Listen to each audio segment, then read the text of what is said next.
Hello. Well, we've come to the end of the Australian Royal Commission, the part that deals with the Jehovah's Witnesses. They're moving on to another organisation now for the last case study. And you might be wondering what happens now, what comes next. Well, what comes next is in our hands. And I've thought of some action that we could all take collectively that would strike while the iron is hot and move this topic forward. So I'm thinking specifically about O'Brien's testimony when he was asked about a redress scheme to pay compensation to victims, and he said, well, nobody's ever asked for any redress. And Angus Stewart said, well, maybe nobody's ever asked because you don't have a scheme, and therefore because there's nothing in place, there's nothing to ask for. And then we had the wonderful testimony of Geoffrey Jackson, where he said that yes, they would consider setting up a redress scheme. And I think this is exactly where we can all together have some leverage. So I have put together 2 letters that we can send to Geoffrey Jackson and our local branch to put pressure on the witnesses. So I've split it up into 2 parts because for the main part, most people aren't victims of child sexual abuse, but they do want to do something. For people like me who haven't been affected by that issue, I was thinking that we could write this letter. My idea is that we send it directly to Geoffrey Jackson and that we also CC in our own local branch office. Now, I will give you information on how to get hold of these draft letters if you want some guidance. So here's my idea.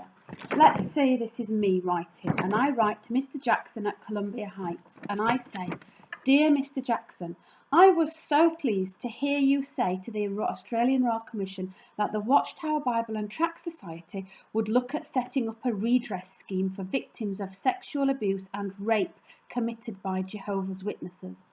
I was also thrilled to hear you say that you understood that these reports were not apostate-driven lies and that the efforts to bring about positive change were from genuine people with genuine concerns. The Royal Commission consultation paper on redress recommends that at the very minimum organisations should offer an apology to victims of abuse and should also be willing to compensate them for their counselling and therapy costs. I share the hurt and outrage of the survivors of abuse and fully support this move to recognise the harm done to them with practical and financial support from the Watchtower Society. I fully support the valid claims for compensation where survivors have had to pay for counselling, therapy and support, and I look forward to the loving provision from a merciful God to help victims of Jehovah's Witnesses who have been abused as children by establishing a redress scheme as soon as possible. Now, I think that if we send that directly to Brooklyn Heights and also a copy to our own local branch in the country that we are in, a deluge of letters supporting a redress scheme will inform the Watchtower Society that we are on this. We are looking out for this. We know for a fact that Geoffrey Jackson has no intention of setting that up and that he was just saying he'd consider it to kick it into the long grass. However, we can pressure him by worldwide opinion and let him know that this is not going to go into the long grass. We also know that probably in Australia they will force them to set up a redress scheme, but it will only apply for Australian victims of abuse. Now here's the other part of my plan. And this is a more limited plan, and I totally understand if people would not want to do this. It's just an idea. My idea is this, that if you are a victim of abuse, that you also write to Geoffrey Jackson and you indicate what your costs have been so far. Not exactly, just in the ballpark. Now, here's the thing. Lots of people would be very wary of doing that because they'd say, oh, well, people will say we're just doing it for the money. Right. Here's the thing. My draft letter does not ask for money. It is not saying we would like this amount of money. All it's saying is these are the kinds of costs that have been incurred by me. And if you were to set up a redress scheme, this is the kind of money that you would need to consider.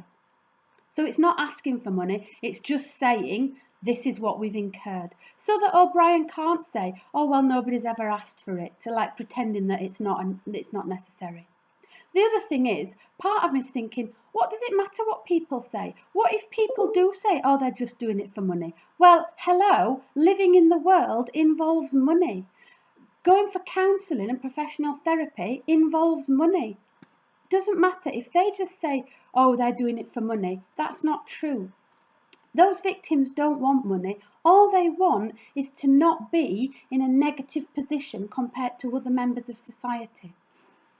So here's the letter that I would suggest, just as a thought, that if a victim wanted to let them know that what they'd spent, then here's what I'd suggest. So, dear Mr. Jackson, now, here's the thing. With this letter, I would recommend copying it to the Royal Commission so that Brooklyn Heights cannot pretend that they have not got these letters. Okay, so you just print out one letter, you copy it to the Royal Commission, and you send a copy to your own branch. Dear Mr. Jackson, I was pleased to hear you say, blah, blah, blah, same opening 2 paragraphs. The Royal Commission consultation paper recommends that at the very minimum, organisations should offer an apology to victims of abuse. I would welcome this in my own case. So the only thing you're actually asking for is an apology. As a victim of abuse, I have undergone professional therapy to overcome the trauma, and I am putting you on notice that my costs to date are in excess of, and you can put an amount. Now that is because if there ever is a redress scheme, you're not pinning them down and saying this is exactly what I've spent. It might be that you take legal advice and you quantify that better, but you can put a rough ballpark figure. My costs are in excess of £1,000, £2,000, £3,000, whatever you think is the very minimum you've spent on your abuse. Some people haven't paid for therapy, they've received free therapy from voluntary organisations. So in that case, I would put an alternative paragraph that I indicate in my letter. If you received free counselling, I've put, you could write, as a victim of abuse myself, I have received free counselling from, and put the name of the organisation. I estimate the cost to the organisation, based on the going hourly rate for professional counselling, has been in excess of, ballpark figure.